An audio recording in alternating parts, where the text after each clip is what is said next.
Hello everyone and welcome to Cosmere Connections. We're a collective of book-loving nerds and Brent Sanderson's The Cosmere series. From book 1 to book 16 million, we'll be uncovering every secret connection there is to find. Today on our show we have Swiggity Swoo. Book-loving nerds rereading the Cosmere. Number 1, checking in. What's going on, guys? John. Book-loving nerd number 2! Because number 2! Okay. Hey, I guess I'm number 3.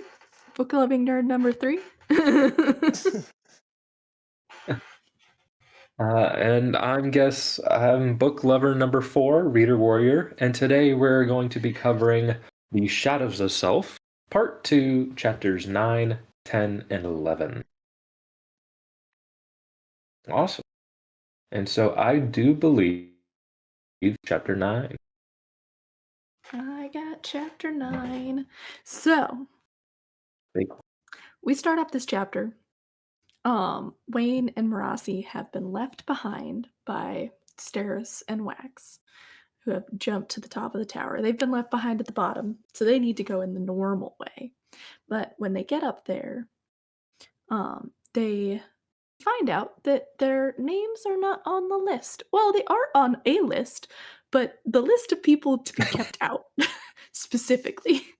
So, yeah. But Wayne, takes this in stride, as he does. And he decides that they are going to pretend to be someone else to get into this party. Him and Marasi go off to go get changed so they can get ready to sneak into this event. So we switch back to Wax. We switch to Wax and Steris, and they are walking around the party. They've shown up, and Wax is at first he's talking to Steris, and he's like, "Okay, so like you always come prepared for a party. Who are we talking to first?" And she was like, "Nope, this is your event. You've got control this time. You do what you need to do. I'll just be following you around and trying to help out as best I can." It's like, okay, very surprising, but okay, we got this. That's the same thing I say to my girlfriend when we go to the grocery store. So you're in charge right now. This is your You're expertise. The one trying to solve a murder. I'm just hungry. Yeah. So they go to talk to the governor to figure out what's going on. As they're waiting to talk to the governor, one of the governor's bodyguards, his head bodyguard, comes up to talk to them. And this is when he informs Wax that Wayne has been exiled from the party, has been told that he is not allowed to join in, and Wax is like, "Oh, okay, sounds good." And when the bodyguard walks away, Steris is like, "Aren't you worried about Wayne?" And he's like, "Honestly, no. Now that I know that this guy has kindly given Wayne a challenge, I'm actually less worried about Wayne than I was before."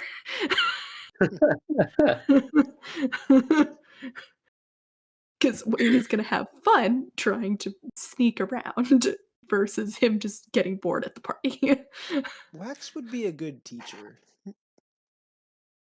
I mean, It was basically, remember Steris at the beginning of the book planning for a event at their wedding? This is that. Because he would just be like, I know what motivates him. Like, yeah. So before Wax and Steris start talking to the governor, we do cut back to Wax, to Wayne and Marasi, who have in fact snuck into this party. And Wayne is dressed up as a mathematician.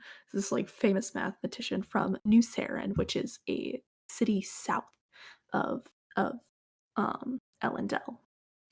So no one really knows this guy. So they're just dressed up, walking around the party. Wayne has made his detailed decidings of how to get hit all people to get all the food he can. And they're just they're kind of just Nope. chilling in this party as they're hanging out. So Wax and Steris, as they're waiting for the governor, they also have another person walk up to them. And this is she's a very tall woman, and Wax is immediately like suspicious of her, mostly because she's heavily flirting with him. Wow. Like while Steris is standing right there and is very much ignoring Steris. And so Wax is like, "Mm, you seem suspicious."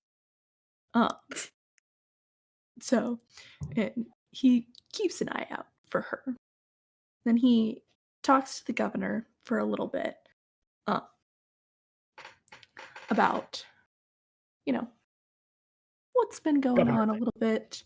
Not a whole lot about what's been going on, because he doesn't want to like reveal everything. But he does get the governor to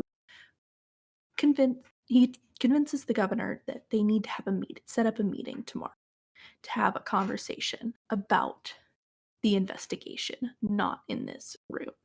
The governor agrees to it, and they starts to talk to Steris about Marasi. And when this happens, suddenly Wax hears a voice in his head, and it is not Harmony. It is Bleeder. Yeah. And that is where this chapter ends. Very spooky. Very spooky. I believe that calls for a dun dun dun. Dun dun. Oh, and something I forgot to mention. So when Wayne and Marasi were talking at the very beginning as well, Marasi was talking to him about the guy that they caught. And they found out that guy had a hemalurgic spike in him. And Dun, dun. once they pulled that spike out, he was suddenly less insane. So there's a little suspicious going on there. Well, we do see in sort of the next chapter that somehow Bleeder is able to speak through the spike as Ruin once did. We see that at the end of this chapter. Yes, but it gets elaborated. Mm. This whole Yeah. testing and audio and thinking. Right. The Hemalurgy Bluetooth method. Pretty common in Scadru. Mm-hmm. I liked this chapter because we got to see more of Steris's arsenal. Mm-hmm. This is the one where there's like a guy in a yellow bow tie who comes up to them, and she expertly diverts him by like bringing up his engagement that he's like cheating on, and he's it's nice to see you. Moving on. Just like, I don't know, another great Steris chapter. Yeah, this was Steris at her best because she had all the plans ready. I don't know how she knew he was cheating, but she knew. And Steris knows Steris knows. everything about what's going on with the nobility. Yeah, but like the beginning of the Wax POV was like he was talking about how her dress was both modern and old-fashioned, and you can probably guess that Steris designed one to be both, to appeal to both. Correct. That is Types of people. exactly what she did. I like the idea that Wax is like carrying around brown food dye with him everywhere in case he needs to like, act drunk. I'm just saying they're perfect for each other. Yeah. Yeah, and we're only just now really starting to like get hints of that. Yeah. Mm-hmm. Well, and we're starting to see like Steris is like she is genuinely interested in like what Wax is doing. Like cuz she makes a comment where she's like behooves a woman to be interested in her husband's hobbies, and to have an active role in it. And he's like, you don't have to do that. And she's like, no, I do. I think it Yeah. also sort of builds up the idea of maybe Wax suddenly becoming interested in her mindset or how she does things. Because he's seeing like, oh, good. He's starting to realize that she is more useful than I think he has thought in the past. And he's starting to realize that in this chapter. Yeah, and We learned that the Wayne has a pretty cruel assessment of her, which Wayne we've is a dick. right. He's a lovable dick, but he's still a dick. Or Yeah. not even her, but their relationship when I think it's just his monologue, but he's thinking, it's clear to me that Wax has chosen a relationship where he doesn't have to emotionally invest himself. And I just don't think that's true. Like maybe it started out that way, but at this point I don't think that's true. Yeah. I think that could have been said for Alloy of Law Wax, but Wayne is not moving forward. He's not recognizing that it seems like Wax is developing feelings or attachment. Mm-hmm. Yeah. And it's only natural. He's spending time with her, and they're supposed to be going that direction, so why not explore it, Mm-hmm. Like Wax strikes me as a guy who wouldn't do something out of fear like that, like specifically choosing something for its negative connotations. I doesn't strike me as a motive like for him. Like that would be almost a self-destructive and toxic way of viewing a relationship, and I don't know. I have more I have more held out for Wax's integrity. Like I think Wayne is just kind of being bitter and like Well, and he's maybe projecting a little bit too, because we saw before when he went to go visit the daughter of the man he killed that he kind of has relationships that way. dang, I never thought about Like that. he kind of punishes himself that way. Yeah. Mm-hmm. Wayne can see what's happening and they don't have a clue. They'll fall in love, and here's the bottom line. That smacks of Disney. It is. It's from Lion King. You don't know The Lion King, man? I do, just not intimately. That movie came out when I was in grade school, all right? Like, I've grown up a little. It's the start of Can You Feel the Love Tonight? Ah. Okay. So we learned that Wayne gave, what's her name, the keeper of Oleandra, when he gave her the ticket to this event, it was a forgery. No. The one he's using now is a forgery. The one that he gave. No, the one he gave Oleandra was the real one. Right, it's a forgery that is a mimic of that one. Yeah.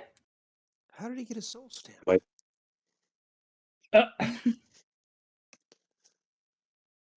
Okay, I'm not going to fight on it. The person that Wayne impersonates is the Skadrian Edison parallel. Math is the most evil of weapons. Oh yeah. The thing that he says, what's that called? So they comment on New Saran, which is where the Edison person is from. And I just find it really weird that they would name a place after it would be like, because it was a Inquisitor torture. Yeah, it would be like new science. It would be like New Mordor. Right, but remember also that splinterism is still a thing. the belief in the Lord Ruler is still a living religion at this point. So the people who follow that probably are the ones who settled it, right? So they would have picked the name. Yeah. Yeah, I'll buy that. Wasn't there a thing where a bunch of bigots went to like South America and bought like a plan of land and named it? It's basically like this. Okay, I don't know where I'm going. Never mind. Okay. You were trying to draw a parallel. I think I see where you were going. I don't want to get into it because I was already gonna say like New Saran is like naming a place New Manzanar or something. It's just it feels a little bit wrong, but I suppose if the mindset is this is where they all sort of went, I can maybe see it. I mean, it feels like it makes sense to me anyway. Yeah, the other aspect, I guess, um, if your whole character arc is we need to preserve every religion, I can see him making a place for even his enemy's religion in the new world. Right? It also could be that area where like that Saren was like a specific like area. Like That could also be true. Could have been named after the region and not necessarily, or like the temple was named after the region and the region carried over. yeah. That makes more sense. And there's like multiple conventicles. Yeah. Yeah. Okay, that makes sense. Because there would have been more than one like Inquisitor like headquarters like area. I assume that Yeah. there was probably one, at least one in every dominance. Yeah, Yeah, they're I would putting think one so too. in. They're putting one in the Cumberland Farms down the. That's like a gas station for people who don't live in New England. When they're It's walking like around, there are for us Midwesterners.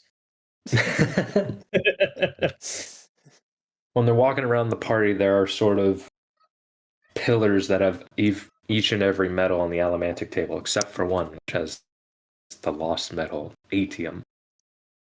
Also, we get to see more of Wax's cool powers that he has. This The steel steel bubble. bubble. Very cool. Very cool. There was a part where he was like looking at like a wall of famous tin eyes, and I was like, "How famous could tin eyes be?" And then I'm like, "Spook was a tin eye, probably popped that misting type, I guess." Yeah, There's the last Emperor's Ideal. that's funny. What's the last Emperor's Ideal? I don't remember this. I So this don't was remember. talking about. So this was talking about Spook set up the government in a way to try and mimic how Elend had set up the government in Luthadel, to kind of mimic those same ideals that Elend had about uplifting the common people and like not putting as much power into the. That's what it's talking about. Okay, gotcha. So actually, kind of literal. Yeah. Yeah, Yeah. Yeah, cool. good old Ellen still in our legacy. We meet MeLaan, who for now I shall pronounce like the city.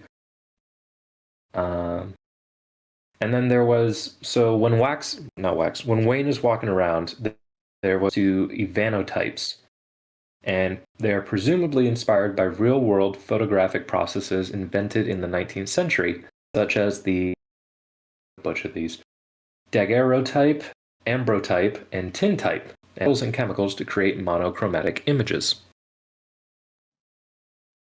Photos before photos. That's Essentially. honestly a really that's a really good word. I swear I just listened to these books, and when I heard a Vanotype, like my brain was like, "Oh yeah, the big like camera thing that before cameras," like not realizing that it was totally made up. Well, what was really cool is they list off 2 different effects, I believe. When he meets the one person, has them run off, and something or other.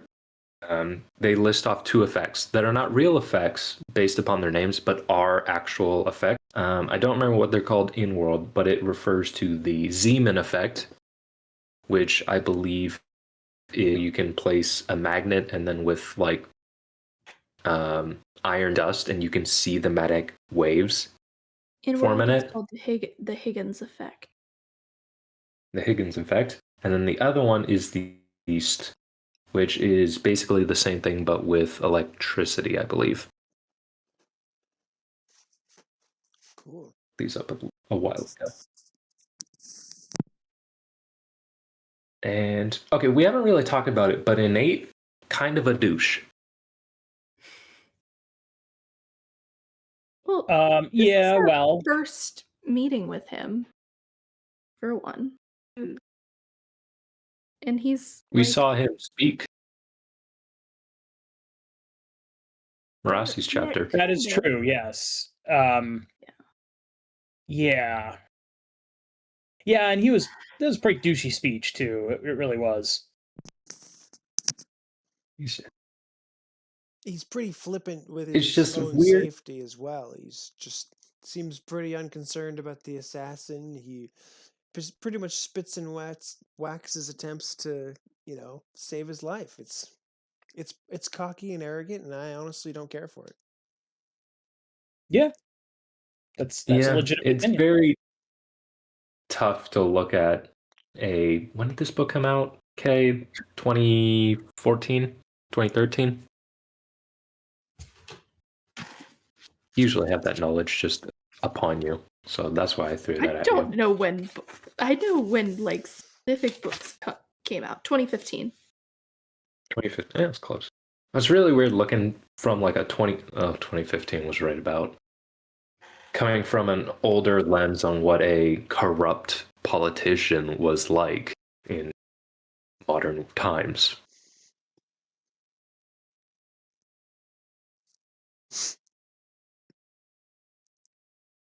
For chapter 9. I've got chapter 10. Woo. Wayne wages a war to acquire sausages while in a disguise. Here we go. Yeah. I love it. Remington Tarcsel, a name he won't forget when his daughter slaps him. Citing stolen work, she blames Wayne for her dad's death, which hits our friend hard. Even in disguise, mistaken for Hamalade's, it's familiar pain.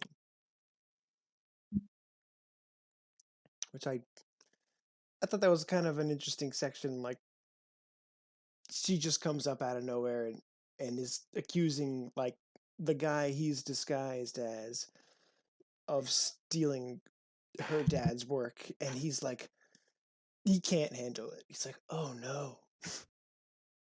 Well, not just stealing. She says, "You killed my father," basically, which Yeah. ties directly into Wayne's main trauma. Yeah. Yeah. And it also works because he's playing Edison and this woman is basically Tesla. And that's sort of the parallel Sanderson had made.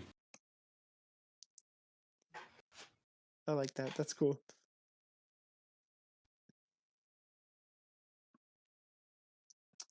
Wax, meanwhile, looks, checking the party for clues. Bleeder in his head. He spots a waiter who is keen to follow him. As Wax makes his move, the waiter gets wise, splits, and is tackled by Wayne. Guards dogpile on them. Bleeder gets away by having Wax hesitate, speaking in his head, a dirty reference that makes him miss when he shoots, letting her escape. So basically, Bleeder brings up, oh, I'm sorry to hear about your lover. And it's kind of like, wow, both our heroes just get gut punched in this chapter. Yeah. Especially because we've seen her wear a bloody tan bone. That's messed up. Yeah, it's a dark book for sure. Also, like, you see how Max sort of figures out, okay, she can only hear me verbally. She's only able to talk into the spike. She can't hear my thoughts. And we sort of see him check off ways to narrow that down. Yeah. I was gonna say that's the only thing I didn't really cover. That's the end of my summer. Is just the discussion that they have through the hemalurgic Bluetooth. And henceforth. then, sorry. And then she says, "I haven't even killed your father yet." My daddy. My father. And That's Max is very impossible. confused about that because, like, his dad is dead. Like, it has been for like a number of years. But perhaps she means his father to be. Bum bum bum. That's all I got for chapter 10. Pretty short chapter. Chapter 11? Okie dokie. So Wax sort of just jumps out the Wifter leader, and at some point he thinks he sees Vin in the mist, which is a lovely little detail, and how they don't even call her Vin. They always call her the Ascended Warrior out of respect. And that we learn the rest of the crew are now called the Preservers. Which he chases after a taxi that he believes Bleeder got into and scares the crowd of the driver. And at one point, he's in radio contact with Harmony through his, Bluetooth spike. And he's like, "Hey, is this the person?" And Harmony like, "I don't know. But you know what? That MeLaan girl you met with, that's one.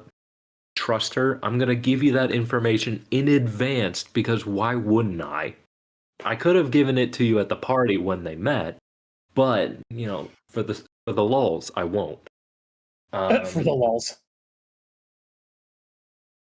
Wax chases down this person, and only to find out that it is a trap set by the set. And so gunfight ensues. It's a lot of fun. What? Say that 10 times fast. Trap set by the set.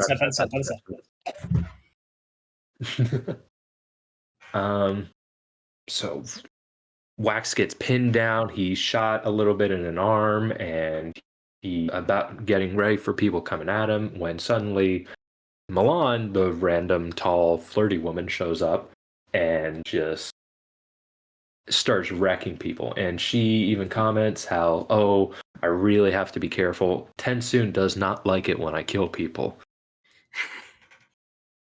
Implying that it's no longer a main rule of the contract. Yeah. It's just frowned upon. It's either that or maybe it's fine now, but it's just Tensoon has such an annoyance of, I went through so much trouble for kind of killing Zane, and now it's fine. I think that the con still, it's not like a hard and fast rule that you can't kill people, but I think they still try not to. Yeah. Because like MeLaan, the Kandra very much believe themselves to be of preservation. Right. Mm-hmm. Yeah. I was making a joke. Okay. Please understand. Most likely it is that, but I was trying to do a funny thing. So MeLaan, now MeLaan, reaches into her bosom and pulls out a gun and just starts shooting people. And Flesh sheath! Starts blasted. Machine gun jubblies! How did I miss those? Sorry, Austin Powers. It just happens. She's just like, boobs are great to store things in. Uh-huh.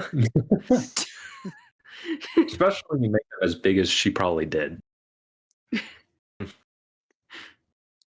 And so at one point, Wax runs out of bullets. Oh, no more bullets. But then he's like, this is how they did it in the Ascendant Warriors Day. Pulls out the grappling hook and just starts using it as a flail to push through people's chests. Go. He's very much channeling his inner Kelsier at this. Yes. Yeah.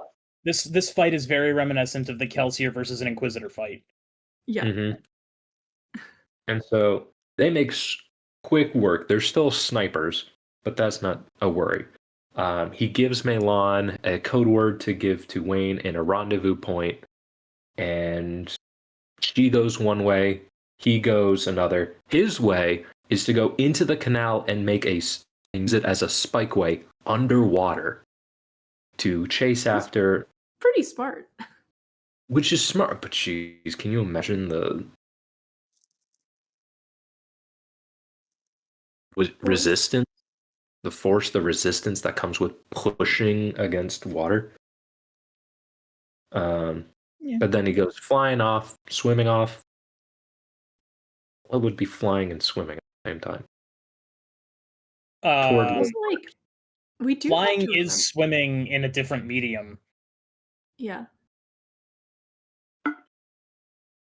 He's going through these canal waters, and like these canals are not clean. No. Like, Probably not.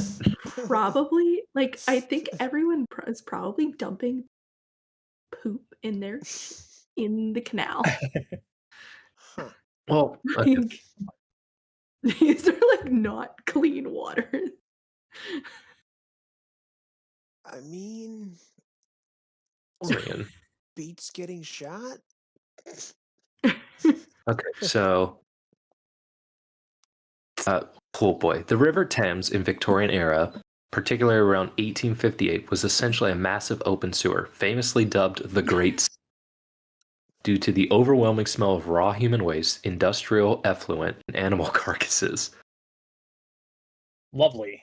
That's what these canals are. I think it would be a little bit nicer. Like, maybe not but- as bad as that, but like, Yeah. not good. Yeah. Yeah, that's all I got. That's chapter 11. Yeah, heck yeah, good action chapter, I would say. Just Yeah. For those of you who do not remember MeLaan, MeLaan showed up in Hero of Ages. Yeah. She is one of the Kandra that Tensoon helped like raise. She's one of the 7th generation that Tensoon helped raise, and who helped Tensoon and Zazid like break out of their prison in Hero of Ages. He's basically her. He's basically her like father figure, like her, basically like her parental figure, like older brother, like parental figure. Is basically He was a who second. Tensoon is to her. He He was was a generation. third. She's a 7th, so he's 400 years older than her. Yeah. And we know they got to the 11th or 12th generation. 11th generation. So that makes it 400. She's 700 years now. Yes. Baby by Kandra standards. Yeah. That makes. What's more scary is that makes Tensoon over 1,000. Yes. Older than the Lord Ruler. Okay. Anything else for this chapter set? Now you've got I me like the trying to think of someone that old from like from real world history, just to imagine kind of what it would be like. Is that like what was happening in 1200 or you said famous 700? people So actually it would 1,000 be years ago. 13. Uh, 300? Yeah. Yeah, 1300. Holy Roman Emperor Henry II, King Robert II the Pious, Byzantine Emperor Basil II, King of Denmark Canute the Great, and King Edward the Confessor of England. Ericsson, Leif the Erikson. North. Leif Erikson. And Pope John the 18th.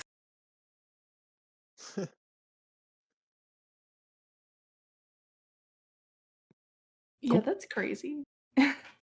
Right. It's like Just if someone from the 1300s like still alive, like and around and like kicking, like well, it's funny because like I was thinking like the whole time I was thinking, wow, that would be like meeting George Washington or something, but no, like even way older than that. Like Cleopatra.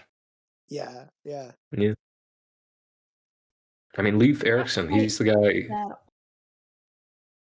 He's the Norse explorer we believe discovered the North America, first European over here. Can you imagine like how cool that would be if he was still alive, just exploring the world? That is kind of cool to think I about. love how you describe him as a Norse when he was definitely a Viking. Yeah. I just think that it's funny. Potato, tomato. Okay. I love the part when the guns click and the guy's like, he's out of bullets, we're saved, get him. And then he's like, this is how they did it in the olden days. Like he has the quote. Except Kelsier did with like a paperweight. Yeah. Yeah, or just like random bits of whatever. But to be Yeah. fair, Kelsier could push and pull, so Yeah. It's a good point. We also know he has like metal buttons that he could have used. But he wanted to be able to manipulate it. That's why he Mhm. chose to do the grappling hook, because it was on the rope, so he could move it. So he could do like pulling, even though he doesn't have. I wonder what other Smart. I wonder what other weapons like a coin shot could make a good use out of. Yes. Well, yes, all of them, but just like the tether is such a cool idea. It's just I gotta hand it to Brandon because every new book that comes out, you know, oh, what he's got is just a meteor hammer. Yeah. That's a thing. That is like very much a thing that exists. He can just use it like exceptionally easily. what is a meteor hammer? It's a rock on a string. It's also my new band name. Meteor hammer. I like it. That would be a cool band name. I'm writing it down. That would I'm be writing cool. it down. It's basically a flail. It's a really long flail. No, there's no stick. It is a rope with a knot tied around a stone. Okay, does a flail need a handle? I think, yes, it does. Dang it, it does. Wow, John gets a point over me. This never. Oh, hey now.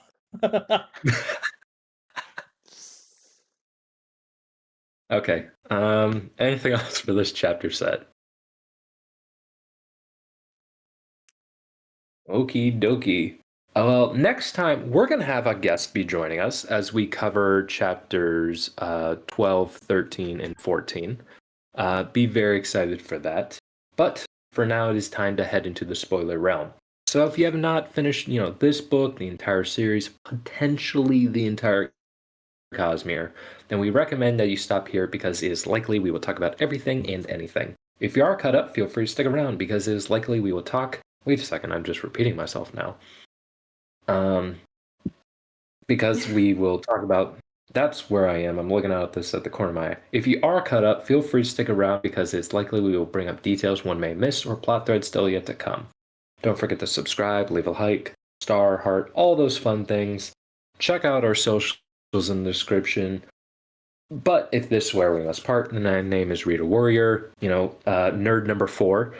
I have been joined by Swiggity Swoo. Number 1. John. Number 2. And Kay. Number 3. Have a good one.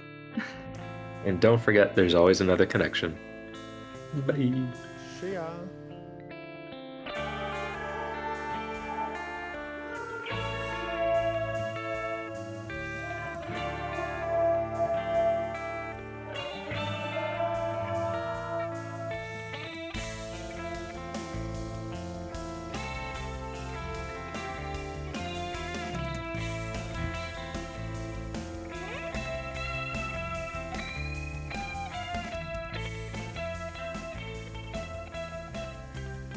And we're back.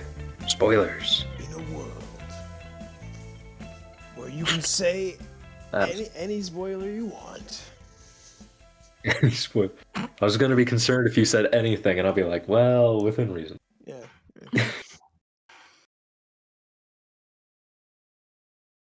Any Cosmere spoilers? I still haven't finished insert popular show here. Yeah, right. Stranger Things. There you go. Haven't even watched it. Ooh. It's pretty good. I hear the Terraspin becomes Harmony. Oh, neat. Who would have thunk? Chapter 9, we see Mist does not pop bubble, which we can take in 2 ways. One, because the Mist are made out of investiture, it would not normally pop the bubble. Or something in a vaporous state would not pop an allomantic bubble. The only thing that pops the allomantic bubble, Wayne himself. Not if something else goes through the bubble. Yeah, no, because you can shoot bullets and that'll pop it, or No, it won't pop explosion. it. The bullet will get ricocheted. The bullet will ricochet, but it won't pop the bubble. The bubble will still stay up. The only thing that will pop the bubble is if Wayne himself leaves the bubble. Okay, I'll take whatever you say, boss. I'm just gonna quickly pull up Benderloy. I don't. I am 100% sure about this. Like, okay.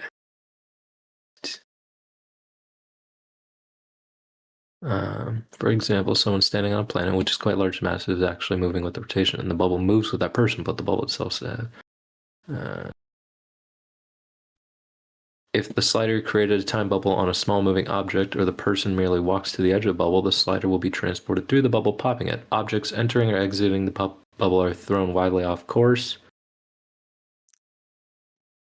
Yeah, okay. I could have sworn bubbles popped. Apparently they only pop if the bubbler. If the person who created it leaves the bubble, then it will pop. That is the only way that a bubble will pop. So, like, if you want a speed bubble to pop, the easiest way to do that, to like get the person to stop having it up, is to shove them out of the bubble. Yeah. Okay.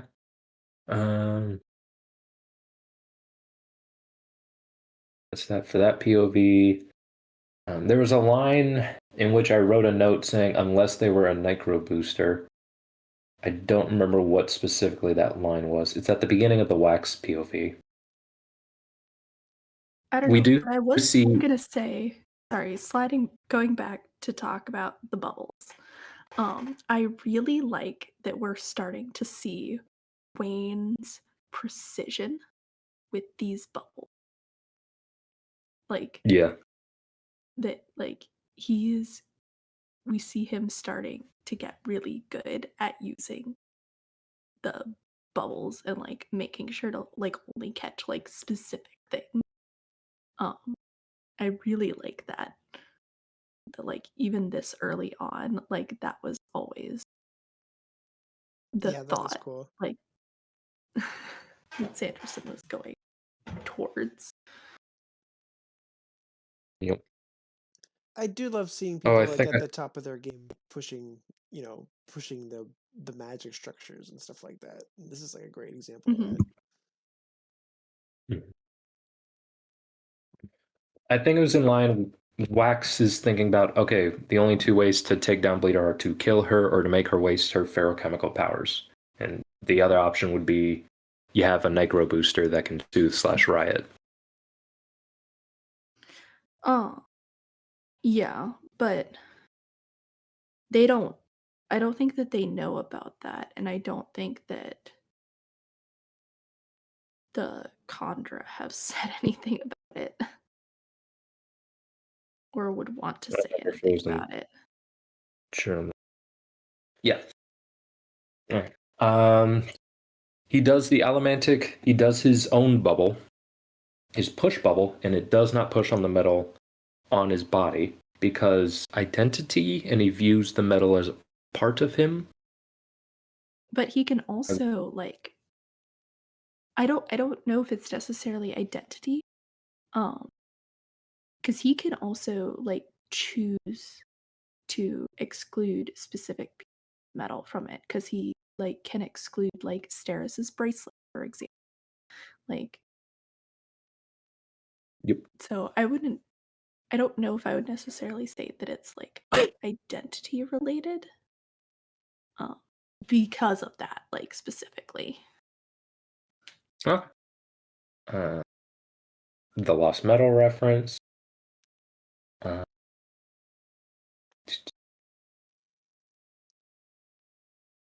MeLaan. That's all I got for that one. Rich folk don't make this period.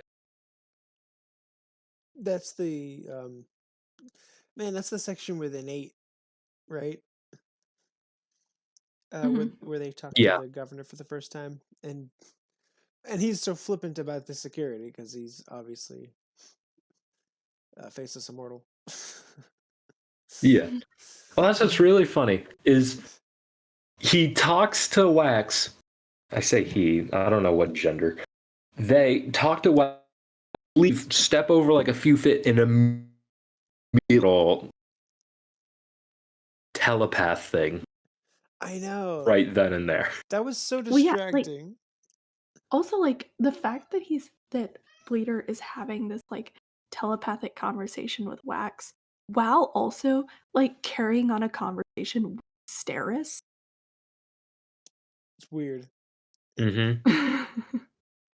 I literally had to think about that too and just be like, well, maybe Steris is kind of going on about something. Like, I don't.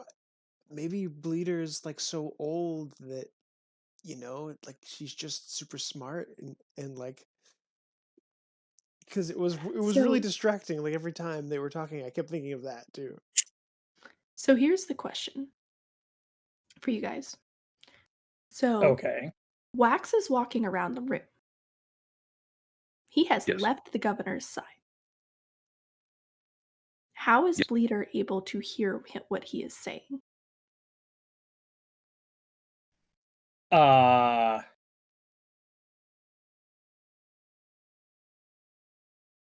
Magic. But what magic? Well, Tim? that's what Wax is assuming at this point. But It could also be... What's the one where you can store senses? 10. It is 10? Okay. Yeah.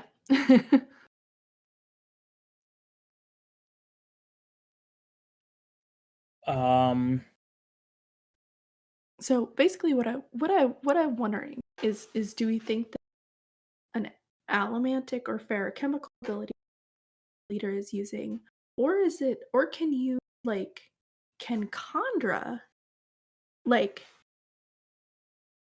because we know that Kandra can control the way that their bodies are created. So could she theoretically um just make better ears for herself? Make better ears for herself? The extendable ears from Harry Potter. Oh, Something like that, yeah. Could she enhance her hearing to be able to hear I would say with her Kandra abilities? I'm just I would wondering, say either she turned herself into a tin eye, or she did that, because there is a very specific line when Wax is with MeLaan later, where she doesn't breathe heavy as she's running. She doesn't sweat. She runs differently, as if she doesn't have the natural weaknesses that come with a human body. So I would think, especially because we learned they are learning about germs and cell and all that stuff, I would think she could know how to enhance natural systems. Have we seen that? we've seen it where they've enhanced their muscle, but we haven't seen it with senses, I don't think. I remember. Am I remembering Tensoon transforming to a horse? Yes. Okay. And the horse had naturally great endurance, and the dog, at one point he complains about, or he doesn't complain about, but he comments on the dog having better senses. So I think you could totally do it. Yeah. Especially because we saw in the Hero of Ages, the Contra were trying out new bodies that were fun, and a whole big thing with Tensoon was, hey, this wolf's body, it's got things you guys aren't ready for. Yeah, it's been 300 years where the con kind of to have a lot of freedom to experiment with what they can do. So Also, we do see them turn off their nerve endings. MeLaan does that in bands, doesn't she? Ulam, or whatever, in Tress does it. Yeah. I was a little confused, how it worked the other way around. How was Bleeder able to talk to Wax? Yeah, so that's what I want to get into. Whatever the fudge spike that is doing way too much. I think it has to be she's just enhanced her ears, as I think she has to be using a Trellium or maybe a true Atium spike, and that is the only way she's able to do this. Otherwise, has too many powers for one thing.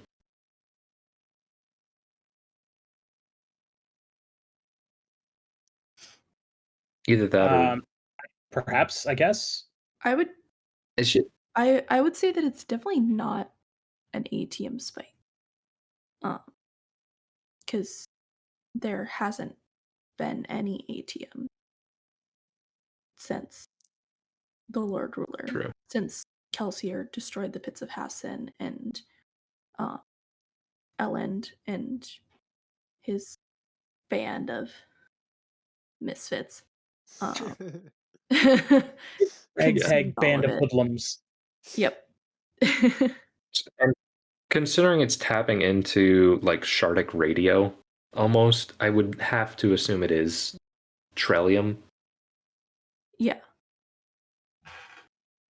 Now the question And- is, do we later see her speak while also using an allomantic ability? Well, she's I don't also remember. able to communicate with other people as well. It's like she was communicating with like the crazy guy that they caught. That Marasi Yeah. caught. Oh, yeah. But it's possible she was just using this spike at those times as well. I'm wondering if in like the end of the book, do we see a coin shot at the end? Do we see her coin shooting as well as speaking into his mind? And therefore that would be two abilities in one, which would make my whole theory unravel. I mean, I'm starting to think there might be more that we don't really know about hemalurgy, and that I'm almost starting to think hemalurgy is more of a byproduct than like an actual magic system in a way. Like, because It is. you know, we're seeing like multiple shards have access to it, and it manifesting in different but very similar ways. Like,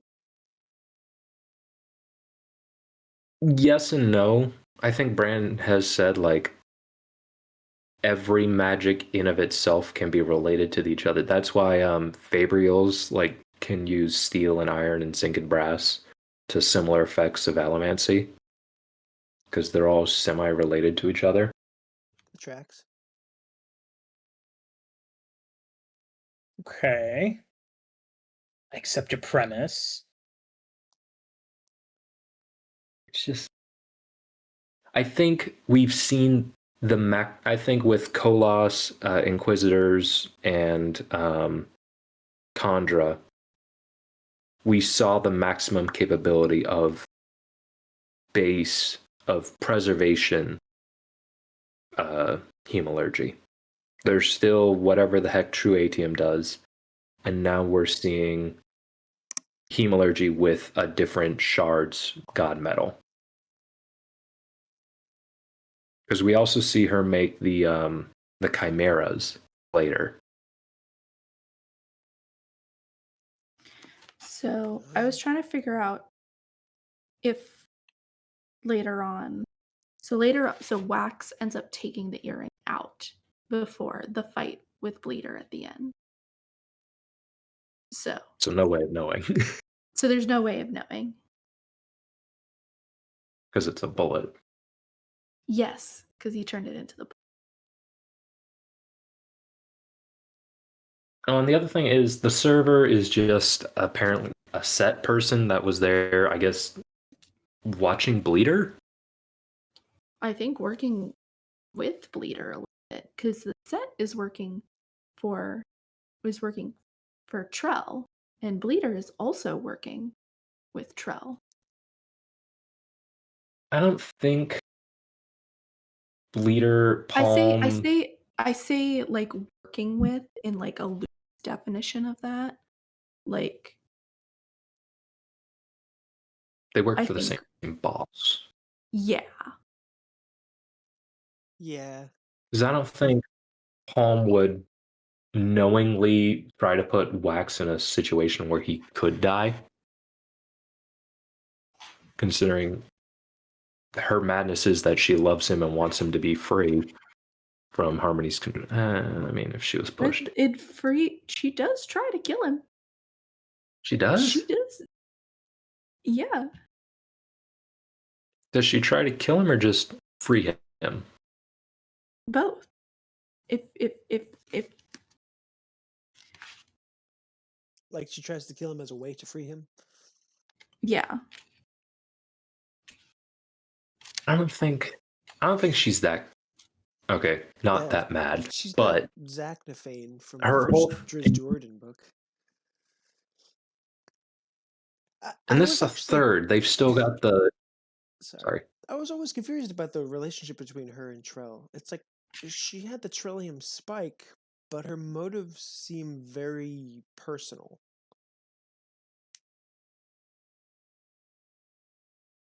I pull up Bleeder's thing. I think the thing is that just Trell / autonomy, not ambition, autonomy, gave her a spike or some of the metal Or maybe the set did. Who knows?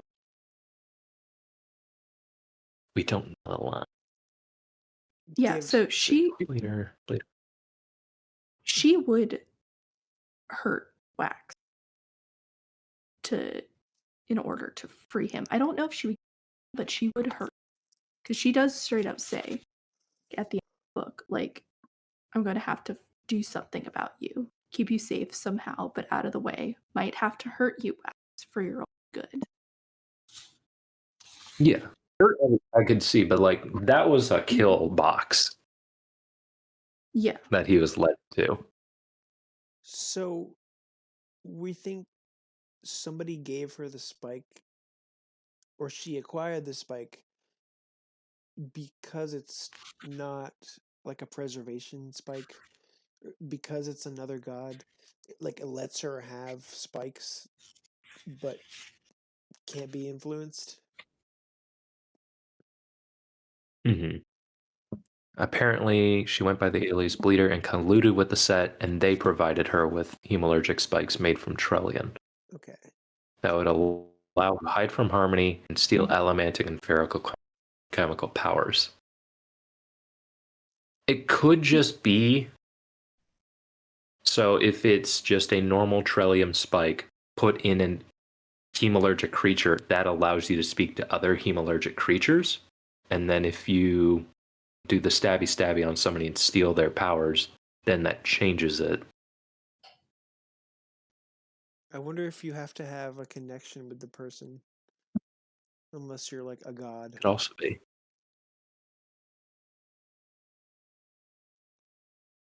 It might That be could also be. like something to do with like the Chondra, like her being a Chondra, like, and not being human. Mhm. That also allows her to have the to with the Trellium spike to be able to talk. Yep. Yeah, there's very little. Wax moved back to Ellendale. Palm's time as Leslie was over. She went on a murderous rampage and broke free of Harmony's influence. She took the name Bleeder, said about her plan. She allied with the set and learned how to steal abilities with Trellium. So here could be a question, possible Brandon question to ask. Don't know if it's already been asked. But is the question would be, if a human were to use a Trellium spike, would they be able to talk into someone else's head the same way that Bleeder did? Or is that something specific to Chondra? Let me see. Oh, what do we got?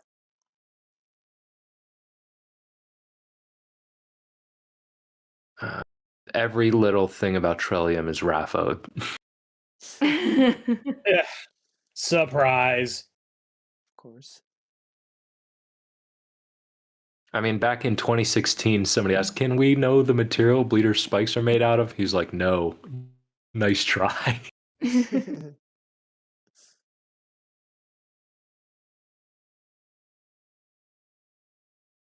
Yeah, there's they. Heck, somebody said, am I correct in assuming the origin of the mystery spiking Bleeder is mentioned in the Emperor's Soul? He said, there is a Raffo, but your theory has merit? Wait, what was that? Bonzi 12220 back in 2016. Am I correct in assuming the origin of the mystery spiking Bleeder is mentioned in the Emperor's Soul? Brandon, this is a Raffo, but your theory has merit. He's just hinting it's a god metal and not from Skadriel. Which is accurate. That's really funny. I like somehow jumped to the fact that Shy is in Lost Metal.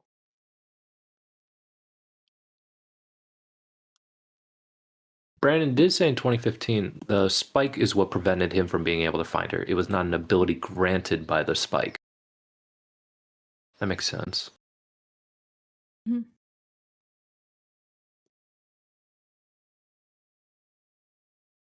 Okay. Yeah, but we weren't talking about the ability to hide. Yeah. You're talking about ability to talk into people. The girl that slaps Wayne is the same girl that Marasi saw when Innate was giving his speech.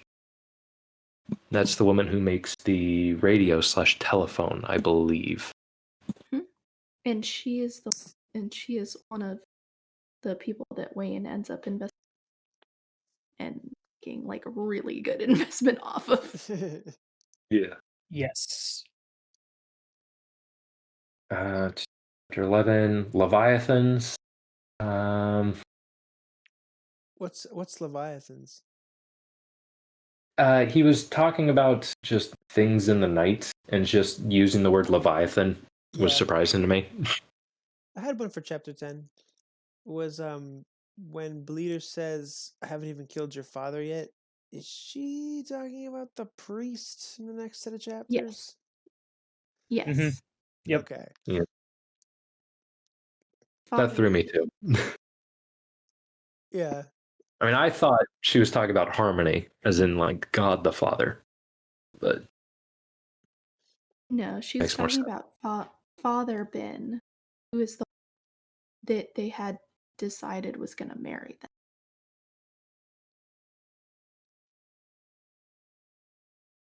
Why did Harmony wait so long to be like, "Hey, that's MeLaan. She's with me. Trust her." He's probably been busy. It's like the main thing you're dealing with right now. No.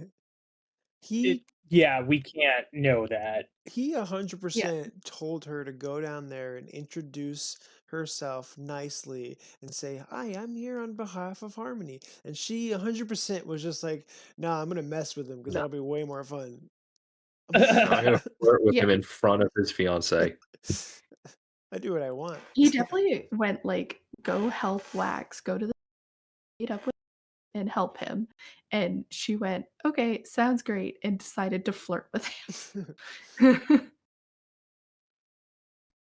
I had another thought too about that scene where Steris is talking to the governor, which we now know is really Wax's ex-wife. Awkward. Oh, jeez.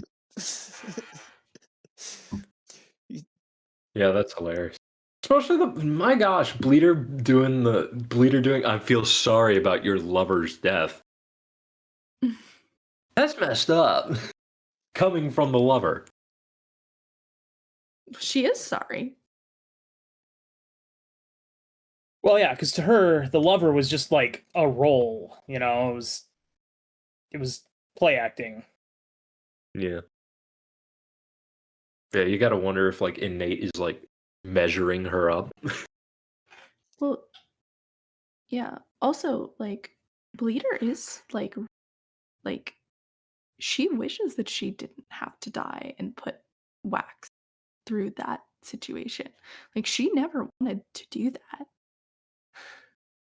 Right? Yep. She was forced into that situation by Harmony. It's interesting. Well, It's interesting to compare and contrast Bleeder and Steris as just like a romantic partner for Wax. I feel like in this chapter, she opens up about the fact that she wrote down some of her jokes, and it gets them talking about how that's actually more of an authentic way of being, that you just revealed that, and like a lot of people do that, and she shows like her more true colors, and that is an interesting like contrast with the whole Leslie situation, where he may have been, head over heels infatuated with her, but he never really knew her. true. Mhm. She could never show like fully who she was. Right. That's a really good parallel. Anything else for this chapter set? That's all I had. Fun? I don't think I have anything else. Okay. Nope. Okay, well, that's going to just about cover it for this episode. Thank you so much for joining us, our ramblings and predictions. This has been Cosmere Connections, and we hope you'll tune in next time. Bye. Bye. Bye bye.